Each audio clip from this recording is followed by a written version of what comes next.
I will show you how to stop that divorce, but you got to listen. There's so many people who want the results, but they don't listen. My name is Dr. Cheryl Holmes. I am a psychologist, family therapist, and a divorce prevention specialist. And let me pause to say Happy New Year. And I say that cautiously because I am aware that so many of you are not really happy today. You're not happy today. And what we have for you is some help. I am pausing in my day to stop and let you know that you need to sign up for the divorce prevention workshop that is on January 11th. The link is in my bio. But I want to show you how to stop that divorce. And even if you're not at divorce yet, you may be feathering on that. You may be close to it. It may be hovering, looming over your relationship. Right now, you guys may be separated or even still living at home and going through the obligation of family, but really knowing that you're disconnected. And this right here is for you, and I want you to stay to the end. It might be a little longer than you normally listen, but if you're in trouble, this might help you. So the thing about this is, where are you right now? And you may be in a place where there are specific pain points. And at our workshop, I'm going to go through more of it and share. But let's start with bitterness. That doesn't happen just overnight. It grows silently. It comes from unmet needs, unspoken expectations, and unhealed hurts. There are times that you may have forgiven some things, but the depth of the hurt was so much that although you have forgiven, every now and then it still pops up. So over time, these small wounds become walls, isolating partners from each other. You may not even realize how tall that wall has grown until you feel the love and connection between you and your spouse fading. And you gotta know, especially for those of you who don't believe in therapy, don't believe in talking about your relationship, without intervention, bitterness suffocates a marriage. It takes the life out of it. So, what I want to share though is what I'm hoping would be some good news, and that is forgiveness is like a healing balm. It doesn't erase the past, but it clears away the toxin that keeps love and respect from growing. So let's just jump into this real quickly and we'll go into this in depth at our workshop. Remember, the link is in the bio. I want to show you how to stop divorce, but you got to listen. You got to follow my instructions.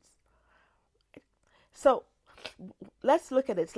Let me give you a couple steps that will guide what we're calling a forgiveness ritual. Step one, confess your biggest regret. Your biggest regret. Now, there's one of the biggest things that hinders relationship is pride. And pride would tell you you're not wrong. You should not have to apologize. You know, let me just go pass through it. It's okay. But what would heal your relationship would be to confess your biggest regret. Begin by confessing the moments in your marriage that you regret the most. Be honest and vulnerable. This isn't about defending your action, but about acknowledging your partner's pain. For example, you might say something like, I regret not being there for you when you needed me the most. And if there's a specific time that your partner needed you, you want to mention that. So, step number one, confess your biggest regret. Be vulnerable.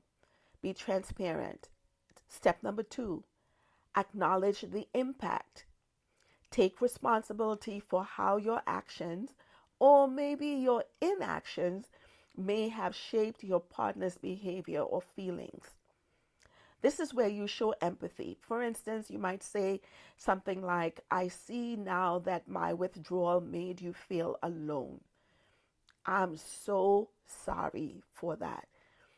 I see how when you wanted to talk and I dismissed you, how much that hurts. And I am really sorry. So this is not an apology that is vague. Hey, I'm sorry for all that I've done. But identifying some of the things that your spouse may have felt. And if you're in that space right now where you're saying, hey, so what about them telling me you're not ready? You're not ready.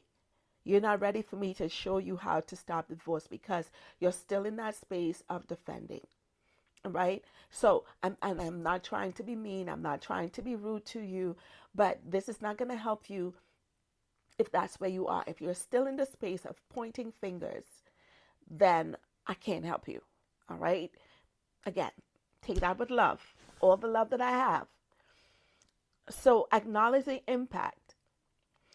Take responsibility for how your actions or inactions may have shaped your partner's behavior or shape how they feel.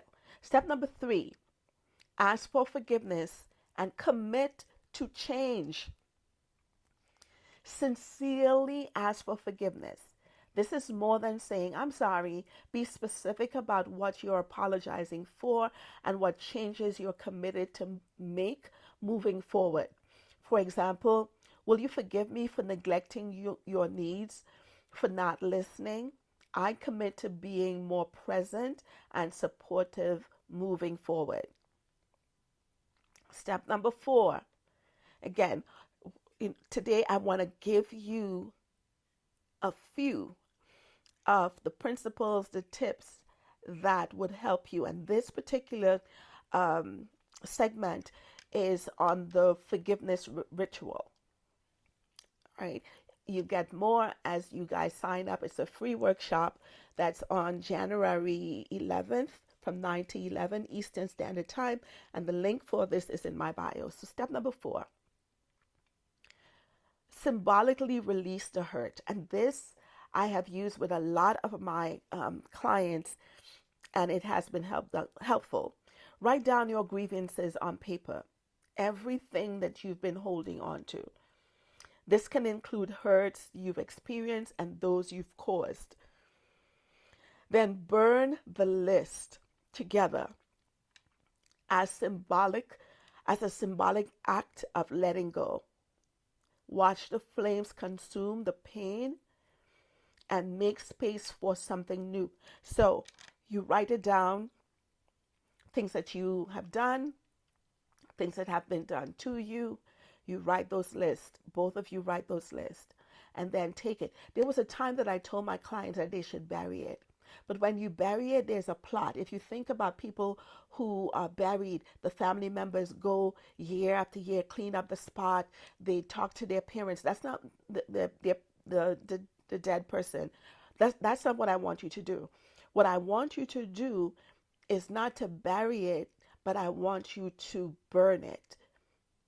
Burn it.